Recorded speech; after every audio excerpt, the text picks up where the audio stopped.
ఆ విద్యార్థికి అంగవైకల్యం ఉందని ఏమాత్రం కుంగిపోలేదు. పుట్టుకతోనే రెండు చేతులు సరిగ్గా లేకపోయినా ఆత్మస్థైర్యంతో యువతకు స్ఫూర్తిగా నిలిచాడు. చిన్నతనం నుంచే స్విమ్మింగ్లో రాణిస్తూ జాతీయ, అంతర్జాతీయ స్థాయిలో అనేక పతకాలు సాధిస్తున్నాడు. అన్ని అవయవాలు సక్రమంగా ఉన్నా అది లేదు ఇది లేదు అంటూ కాలయాపన చేసే యువతకు కనువిప్పు కలిగిస్తున్నాడు పారా స్విమ్మర్ శ్రీనికేష్ కిరణ్. నిజామాబాద్ గౌతమ్ నగర్కు చెందిన కిరణ్ కుమార్, శ్రీవాణి దంపతుల కుమారుడు శ్రీనికేష్ కిరణ్. తండ్రి కిరణ్ కుమార్ బెంగళూరు BSF జవాన్గా విధులు నిర్వహిస్తున్నారు. శ్రీనికేష్ విద్యాభ్యాసం సైతం బెంగళూరు, ఢిల్లీ, పంజాబ్లో కొనసాగింది. తన 8వ ఏట 2015లో Aditya Mehta para sports foundation ప్రోత్సాహంతోనూ తండ్రి ప్రోత్సాహంతోనూ శ్రీనికేష్ కిరణ్ స్విమ్మింగ్లో అడుగుపెట్టాడు. అంచెలంచెలుగా ఎదుగుతూ పారా ఏషియన్ గేమ్స్లో పలు పతకాలు కూడా సాధించాడు. శ్రీనికేష్ ప్రతిభను గుర్తించిన తండ్రి Kiran Kumar BSF ASI swimming coach Sukeel Kumar వద్ద తర్పీదు ఇప్పించాడు. అంగవైకల్యం ఉన్నా స్విమ్మింగ్లో పూర్తి పట్టు సాధించి పలు విభాగాల్లో రాణిస్తూ ముందుకు సాగాడు శ్రీనికేష్ కిరణ్. కేవలం 5 ఏళ్లలో జాతీయ స్థాయిలో అనేక పతకాలు సాధించి అందరికీ ఆదర్శంగా నిలిచాడు. ప్రస్తుతం బెంగళూరులోని రేవా యూనివర్సిటీలో ఇంటర్ 2వ సంవత్సరం అభ్యసిస్తూ దినేష్ రాజోరియా వద్ద శిక్షణ పొందుతున్నాడు. స్విమ్మింగ్లో freestyle, breaststroke, medley విభాగాల్లో ఉత్తమ ప్రతిభ చాటుతున్నాడు. శ్రీనికేష్ కేవలం జాతీయ స్థాయి పతకాలు సాధించడమే కాకుండా సముద్రంలోనూ ఈత కొట్టి తన సత్తా చాటాడు. 2021లో రాజస్థాన్లో జరిగిన జాతీయ స్థాయి పోటీలో 3 రజత పతకాలు, 2024లో గోవాలో జరిగిన జాతీయ స్థాయి పారా స్విమ్మింగ్లో ఫ్రీ స్టైల్, వ్యక్తిగతంగా బంగారు పతకాలు సాధించాడు. Under water sports association of India ఆధ్వర్యంలో మధ్యప్రదేశ్లోని ఉజ్జయినిలో నిర్వహించిన జాతీయ స్థాయి స్విమ్మింగ్ పోటీల్లో సామాన్యులతో పోటీపడి బంగారు పతకం సాధించాడు.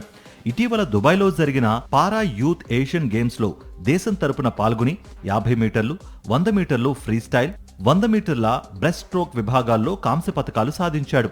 2025 హైదరాబాద్లో జరిగిన జాతీయ స్థాయి పోటీల్లో 3 బంగారు పతకాలు సాధించాడు శ్రీనికేష్ కిరణ్. నేను first player from Telangana who represented our Telangana in international level and I got 3 medals in Youth Asian Para Games స్విమ్మింగ్లో. నేను గతంలో 5 times నేషనల్స్ ఆడాను. దాంట్లో ఫస్ట్ నేషనల్ ఉదయ్పూర్లో కండక్ట్ చేశారు. అప్పుడు నేను 3 సిల్వర్ మెడల్స్ తెలంగాణ కోసం తెచ్చాను. ఇంకా దాని తర్వాత గువాహటిలో అయింది, అప్పుడు 2 గోల్డ్ 1 సిల్వర్. దాని తర్వాత గ్వాలియర్లో అయింది నేషనల్స్, 23rd నేషనల్స్. అప్పుడు నేను 2 గోల్డ్ 1 బ్రాంజ్ని పొందాను. బాబు పుట్టినప్పుడు అంగవైకల్యం చూసి చాలా బాధగా ఉండేదన్నారు శ్రీనికేష్ తల్లిదండ్రులు. కానీ ఆ బాధలోనే ఒక ఆశను కూడా చూశామన్నారు. ఏదైనా సాధించాలి అనే పట్టుదల బాబులో చిన్నప్పుడే కనిపించిందని, అందుకే ట్రైనింగ్ ఇప్పించామన్నారు. ఆ రోజు నుంచి అంగవైకల్యం ఉందని ఎప్పుడూ కుంగిపోలేదన్నారు. BSF జవాన్గా దేశ సేవలో విధులు నిర్వహిస్తూనే తండ్రి కిరణ్ కుమార్ కొడుకు కలలను తన కలలుగా మార్చుకున్నాడు.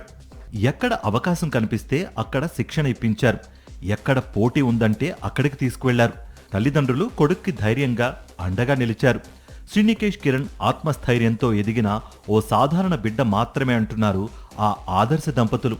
ప్రతిసారి ఆయన స్విమ్మింగ్ ప్రాక్టీస్కి వెళ్ళినప్పుడు ఎక్కడికి వెళ్ళినా మేము వెళ్ళి సపోర్ట్ చేస్తాం. మేము వెళ్తాము, నేను వెళ్ళకపోతే మా ఆయన వీలు కాకపోతే, మా ఇద్దరికి వీలు కాకపోతే మా అత్తయ్యమ్మ, ఎవరైనా వెళ్తూనే ఉంటాం. మేము అందరం కంపల్సరీగా ఎవరో ఒకరు అబ్బాయితో వెళ్తాం. ఇప్పుడు దుబాయ్కి అనేసి కోచ్ టీం అందరూ ఉన్నారనేసి మేము ఇంకా వెళ్ళారు. ప్రతిసారికి ఎక్కడికి వెళ్ళినా మేము ఎవరం ఒకళ్ళం బాబుకి తీసుకెళ్ళి సపోర్ట్ చేస్తూ ఉంటాం. గవర్నమెంట్ నుంచి వచ్చే రివార్డు, గోల్డ్ మెడల్కైనా బ్రాంజ్కైనా ఏది రివార్డు ఉంది, మాకు అది న్యాయంగా ఉండాలి, రావాలి అనేసి మేము కోరుకుంటున్నాం. భవిష్యత్తులో అర్జున అవార్డు పొందాలనేదే తన లక్ష్యం అంటూ ఆ దిశగా అడుగులు వేస్తున్నారు శ్రీనికేష్. ప్రభుత్వం సహాయం అందిస్తే మరికొన్ని పథకాలతో దేశానికి పేరు తెస్తాను అంటున్నాడు. శ్రీనికేష్ కిరణ్ కల నెరవేరాలని, మరిన్ని పథకాలు సాధించాలని మనం కోరుకుందాం.